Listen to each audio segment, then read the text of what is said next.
قد كفاني علم ربي من سؤالي واختياري. Kan seorang sahabat yang tadinya munafik, dia ingin membunuh Nabi, masuk Islamnya karena pura-pura ingin membunuh Nabi, bernama Fudalah. Sayyidina Fudalah pada saat itu melihat kondisi perpecahan di kota Mekah, sebabnya ini Muhammad. Dia ambil khanjar, dia masukkan ke dalam jubahnya, dia pura-pura masuk Islam, lalu satu hari dia ikut tawaf di belakang Nabi. Begitu tawaf, mendekati mencari posisi dan kondisi yang aman untuk dia tikam Nabi dari belakang, maka ketika sudah dia dapati dan mendekat kepada Nabi, Nabi bertanya, "Afudalah? Apakah yang di belakang saya ini orang yang namanya Fudalah?" Fudalah kaget.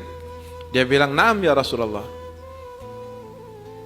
"Mada haddathta fi nafsik?" Kamu lagi ngapain? Merencanakan apa kamu? Kata Fudalah, "Enggak ada ya Rasulullah. Inni adkurullah." Saya berzikir kepada Allah. Ditinggal Nabi. Salah satu ciri khas Nabi Muhammad, akhlaknya Nabi Muhammad, kalau Nabi Muhammad sedang berjalan, berbicara kepada orang atau dipanggil oleh orang, Nabi tidak noleh. Tetapi Nabi kalau mau membalikkan badannya. Atau kalau Nabi dipanggil oleh sahabatnya, Nabi diam. Tetap menghadap ke depan, menunggu sampai sahabatnya ini datang, lalu berbicara berhadapan dengan Nabi SAW. Lalu Nabi jalan. Di putaran berikutnya, Fudalah mendapatkan kesempatan yang luar biasa. Pas begitu dia akan tikam Nabi Muhammad, Nabi Muhammad bertanya lagi, "Ya Fudalah." Karena salah satu mukjizat Nabi yang menjadikan Nabi tidak sama dengan manusia biasa, inni anduru warai kama ara amami. Aku melihat persis di belakangku sama seperti aku melihat di depanku. Fudalah bilang, "Ya Rasulullah, saya berzikir kepada Allah." Lalu kemudian Nabi jalan lagi tawaf. Pada kesekian kalinya, untuk ketiga kalinya, Hamdalah sudah memegang dengan erat. Lalu Nabi SAW berkata, "Ya Fudalah, apa yang kamu kerjakan?" Kata Fudalah, "Saya berzikir kepada Allah." Lalu yang ada di balik jubahmu itu apa? Maka gemetar Fudalah, membalikkan badan Nabi Muhammad SAW. Lalu kemudian Rasul meletakkan tangannya di dadanya Fudalah. Begitu diletakkan tangannya di dadanya Fudalah, diangkat, lalu Fudalah bersumpah, "Demi Allah, sebelum kau letakkan tanganmu di dadaku, engkau ya Muhammad adalah manusia yang paling aku benci di seluruh dunia. Tetapi setelah kau letakkan tanganku, demi Allah, engkau orang yang aku cintai melebihi cintaku kepada diriku dan anak dan istriku." Belum sholat dia, belum sholawat, belum zikir, belum baca Quran, tetapi dengan berkah Nabi Muhammad, dia menjadi orang yang betul-betul hatinya penuh dengan kecintaan kepada Rasulullah, seolah-olah dia setiap hari telah membaca salawat belasan ribu kepada Nabi Muhammad. Ini yang saya katakan bahwa amal soleh adalah amal soleh, dan cinta kepada Nabi Muhammad adalah masalah lain, yang itu adalah fadlullah yu'tihi may yasha wallahu dzul fadlil azim.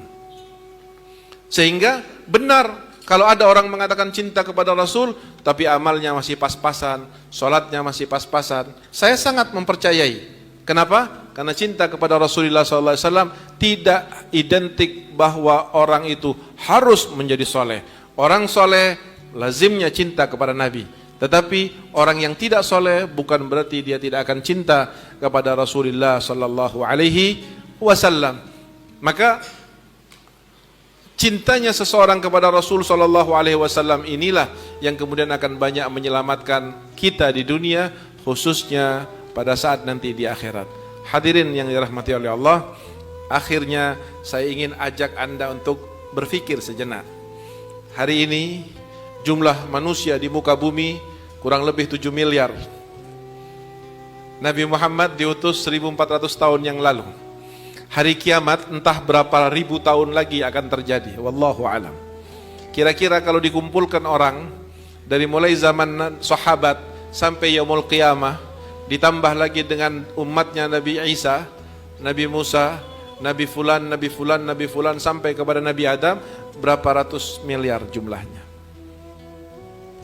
Yang kedua, kalau seandainya andai Nabi Muhammad ada di sini di Masjid Segaf ini,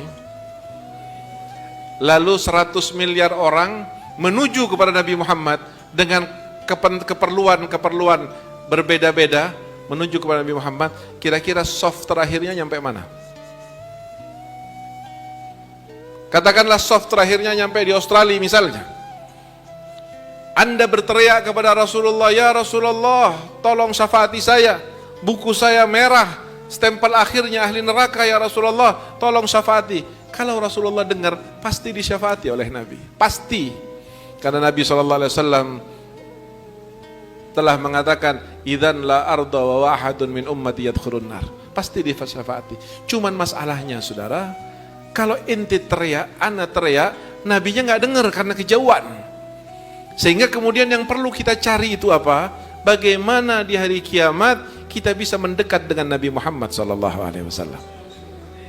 Ada beberapa tips nasihat yang diberikan Nabi SAW kepada kita. Selain bahwa ana wa kafilul yatim hakadha, orang yang menjaga, membantu, memperhatikan anak yatim, dia akan dekat dengan Nabi. Ada satu lagi yang terkait dengan bulan ini dan kegiatan biasa kita, yaitu sabda Rasulullah, akrabukum minni manzilatan yaumal qiyamah aktsarukum alayya salatan. Perbanyaklah salawat kepada Nabi Muhammad SAW. Karena dengan itu kita akan terjalin hubungan dan kedekatan, kecintaan dan mengidolakan. Dan dengan cintanya kita kepada Rasul SAW, maka Rasulullah akan terbawa dalam mimpi kita. Rasulullah akan hadir dalam mimpi kita. Sebagaimana satu perempuan ibu-ibu datang kepada salah satu ulama di Suriah. Dia nangis. Ulama ini heran, ibu ini nangisnya dahsyat sekali. Apakah dia ini selingkuh? Ataukah dia membunuh anaknya? Atau apa ini? Diajak ngobrol, nangis saja. Dibiarkan sampai selesai tangisannya. Lalu ditanya oleh ulama ini, wahai ibu, ada masalah apa? Ya, saya punya masalah besar, wahai syekh. Apa masalahnya? Masalahnya saya sudah 3 hari tidak mimpi Nabi Muhammad. 3 hari saya sudah tidak mimpi Nabi Muhammad. Syekh ini jadi bingung. Mungkin dalam hatinya, saya saja tidak berani ngomong seperti itu, lah kok ente bilang saya sudah 3 hari tidak mimpi Nabi Muhammad. Sehingga dia bertanya, wahai ibu, sebentar saya mau nanya, jadi ibu selama ini mimpi Nabi? Ibu itu bilang ya.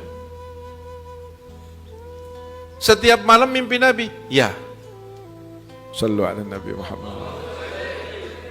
Ibu-ibu saudara, perempuan, tiap malam tidur mimpi Nabi Muhammad SAW.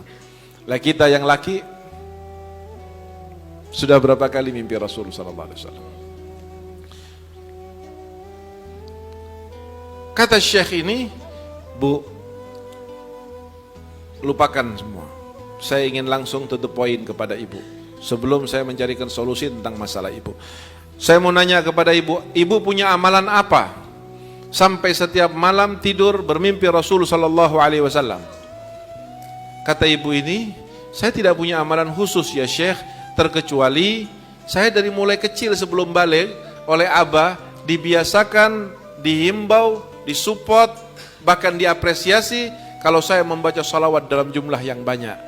Sehingga dari mulai kecil saya selalu membaca salawat dalam jumlah yang banyak, dan mulai saat itu saya setiap malam bermimpi Rasulullah sampai 3 hari kemarin saya tidak lagi bermimpi Rasul. Kata ulama ini, ibu berapa baca salawatnya setiap hari? Dia bilang, saya punya kebiasaan membaca salawat kepada Rasulullah setiap hari tidak kurang dari 15.000 kali. Tidak kurang dari 15.000 kali. Itu bacaan salawat saya. Saya sambil masak baca salawat, sambil nyapu baca salawat, duduk baca salawat, ini baca salawat, tidak putus. Setiap hari 15.000 kali membaca salawat kepada Rasul. Ibu, saudara, lah kita sebagai bapak berapa kali baca salawat kepada Nabi? Nabi mengatakan, akrabukum minni manzilatan yaumal qiyamah aktsarukum alayya salatan. Ketika kita tidak mampu membuktikan kebenaran cinta kita kepada Nabi Muhammad, tapi kita sama seperti Abu Nawas mengatakan, ilahi lastulil firdausi ahla wala aku ala naril, pengen sorga tapi takut neraka, cuman tidak bisa beramal seperti amal ahli sorga. Pengen dicintai dan mencintai Nabi tapi tidak mampu untuk melakukannya, tapi tidak mau jauh dari Nabi, harus dekat hari kiamat. Apa solusinya? Satu, kata Nabi SAW, orang yang banyak membaca salawat kepadaku, maka dialah orang yang akan paling dekat dengan aku di hari kiamat. Dekatnya seseorang dengan Nabi di hari kiamat adalah keselamatannya, surganya, ampunannya, dan ridhonya Allah Subhanahu wa ta'ala. Mudah-mudahan Allah Subhanahu wa ta'ala menjadikan kita orang yastabi'una al-qawla fayattabi'una ahsana. Allahumma ja'al jam'ana hadha jam'an marhuma wa tafarruqana min ba'dihi tafarruqan ma'suma wa la taj'al fina wa la minna wa la ma'ana syaqqiyan wa la mahruma bi rahmatika ya arhamar rahimin. Allahumma salli wa sallim ala sayyidina Muhammadin wa ala alihi salatan nakunu biha mahbubina laka wa mahbubina lahu ma'al afiyah bi rahmatika ya arhamar rahimin.